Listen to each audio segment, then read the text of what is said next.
Article 30 का आपको जिक्र किया कि अलीगढ़ मुस्लिम यूनिवर्सिटी का माइनॉरिटी कैरेक्टर मोदी को पसंद नहीं, मगर मोदी को क्या पसंद है?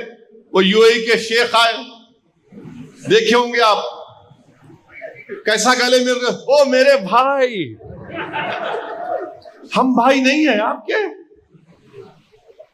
ये हबीबी, गले मिल लिए।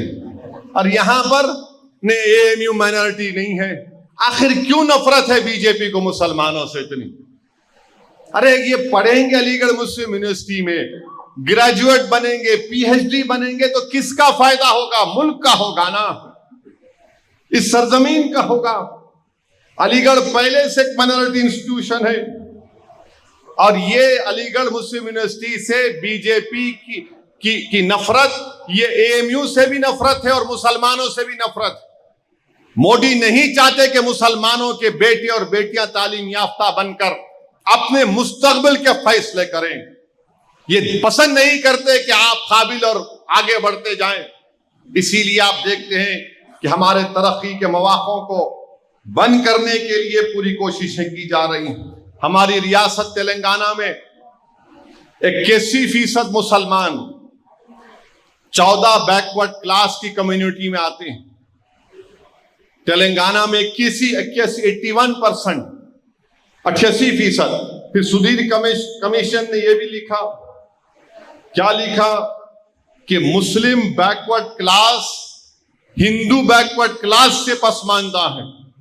उन्होंने यह भी लिखा कि सिर्फ तेलंगाना में 13% मुस्लिम बैकवर्ड क्लास 10th क्लास मुकम्मल करते हैं, माने 81% में खाली 13.3% मैट्रिकुलेशन मुकम्मल करते हैं। आप अंदाजा लगाइए कितने मुकम्मल नहीं कर रहे हैं। और फिर 16% मुसलमान तेलंगाना में कभी किसी एक एजुकेशन इंस्टीट्यूट में एनरोल नहीं हुए। शेड्यूल्ड ट्राइब के बाद ये सबसे बुरा हाल तेलंगाना में एनरोलमेंट का मुसलमानों का है।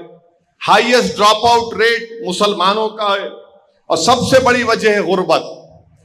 सबसे बड़ी वजह है कि माँ बाप के पास पैसा नहीं है पढ़ाने के लिए। और 62% मुसलमान, ये सुधीर कमेटी की रिपोर्ट कह रही है कि कच्चे मकानात में रहते हैं। ये सबसे ज्यादा है पूरे बरादरियों में, पूरे फिरकों में। और मुसलमानों को सिर्फ 9% लोन मिलता है, ये सुधीर कमेटी कह रही है। तेलंगाना में 13% आबादी है मुसलमानों की और 11% स्कूलों में एनरोलमेंट है। 13% आबादी है और 11% स्कूलों में एनरोलमेंट है। और अगर एनरोलमेंट हुआ तो 11% का एनरोलमेंट जब होता है क्लास 1 में, पहली जमात में, 12th में आते आते सिर्फ 5% रह जाते।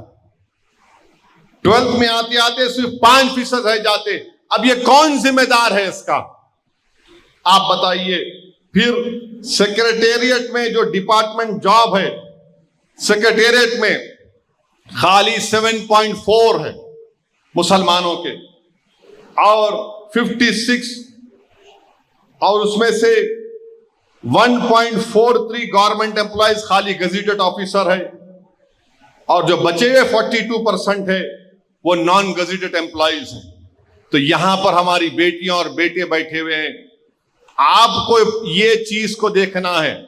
अगर मुसलमान सिर्फ 7.4 है सेक्रेटेरिएट में, तो आपको ये अज़म लेकर उठना है कि इंशाअल्लाह ताला मैं इतना नेक बनूंगी, काबिल बनूंगा कि 7.4 की जगह मसऊद्दीन ओवैसी को गलत साबित कर देंगे। 10 साल में यहां पर 15% होगा मुसलमानों का रेशियो उनकी तालीम की बुनियाद पर एम्प्लॉयमेंट सेक्रेटेरिएट में। अच्छा, कितने पब्लिक सेक्टर में मुसलमान ओबीसी काम कर रहे हैं? 3.6। और कितने गवर्नमेंट पोस्ट है में से के तेलंगाना में मुसलमान? खाली 4%, 4%। और जितने नॉन एग्रीकल्चर सेक्टर में जितने मुसलमान काम कर रहे हैं, लेबर का काम कर रहे हैं, ये मेरे नहीं, ये हुकूमत के आदाद शुमार है। तो ये बताने का मकसद क्या है? हिस्सेदारी चाहिए मुसलमानों को, समाजी इंसाफ चाहिए मुसलमानों को। और जब हम हिस्सेदारी की और समाजी इंसाफ की बात करते हैं तो सबके चेहरे बदल जाते हैं। देखो ये फिरका परस्ती की बात कर रहा है, मजलिस से मुखालिफत क्यों है? क्योंकि मजलिस इन बातों पर तवज्जो लेती है। हम हिस्सेदारी की बात करते हैं, शिराकतदारी की बात करते हैं, सोशल जस्टिस की बात करते हैं, तो मजलिस के मुखालिफिन को समझ में नहीं आता। तो आजकल तो फैशन बन चुका है मजलिस को गाली देना।